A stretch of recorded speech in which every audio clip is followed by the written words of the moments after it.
We're not going to move on to one of our newest segments here on the show, our Mint Mobile Hotline Question of the Day. It's great when you guys write in questions. It's even better when we get to hear your voice. If you've got a question for our Mint Mobile Hotline, just call the hotline at 951-268-4259. So, Jonathan, what is our hotline question of the day today? Hey, John, this is Alan. I know we have the Avatar re-release coming up this week as well, and I was just wondering, do you think it could possibly be number one at the box office? And if it did, for example, be Don't Worry, Darling, would that be a huge disappointment? Thanks. Love to hear your thoughts.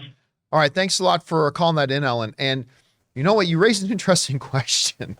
So the Avatar re-release is this weekend. Don't Worry, Darling, which has turned into a car wreck. Everybody's talking about this movie for all the wrong reasons. Actually, I think it was a headline on, I can't remember if it was CNN or Variety, one of the two, that basically the headline is, Don't Worry, Darling. Unfortunately, the movie's not as interesting as the drama surrounding it. And it's like, well, I mean, but that's true, right? Mm-hmm.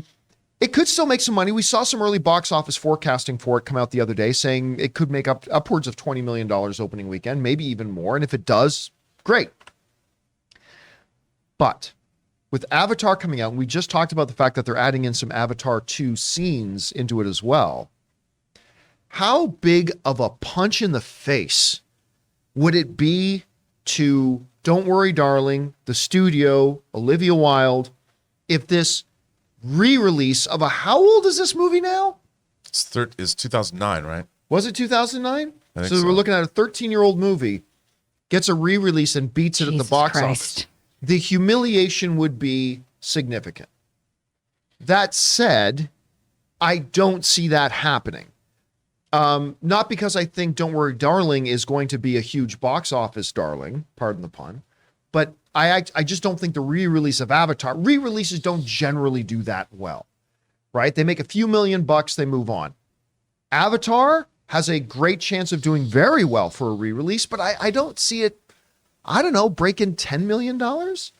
And if it did make $10 million, that's a huge win for them. But I do see Don't Worry, Darling making more than that. So I don't think, now we'll find out on Monday, but for now, I don't think that the Avatar re-release can beat Don't Worry, Darling. And don't forget, The Woman King is out there too, and getting like real positive word of mouth. So there's that as well. So no, I don't see the re-release taking number one at the box office. Amy, do you think this re-release of Avatar can take number one at the box office? I'm sorry. I'm still reeling that 2009 was 13 years ago. So give me a second to process that information. But otherwise, I see where you're coming from with this, John. I see the skepticism that it could, but I kind of feel like if anything could, it's Avatar.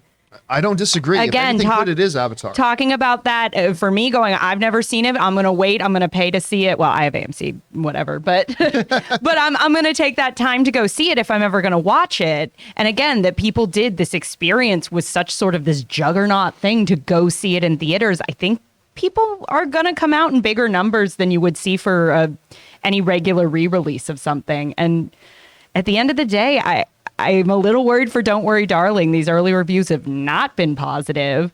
And I almost feel like there's a bit of you'd think all the mess of this press tour and everything would sort of drive interest. But that combined with sort of the ultimate punchline of it's just not that good a movie, I feel like people are already a little over it. You know, to your point, the other thing that's unique about this Avatar re-release is that it is literally building up to a sequel coming out just shortly.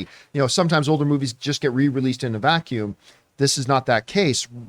Rob, like you're hearing all of this, does Avatar have a chance? I think we all agree if any film was going to do it, a re-release, this is probably this Avatar, but will this Avatar movie actually take number one at the box office this weekend? Well, without knowing, I don't know how many theaters it's being released in.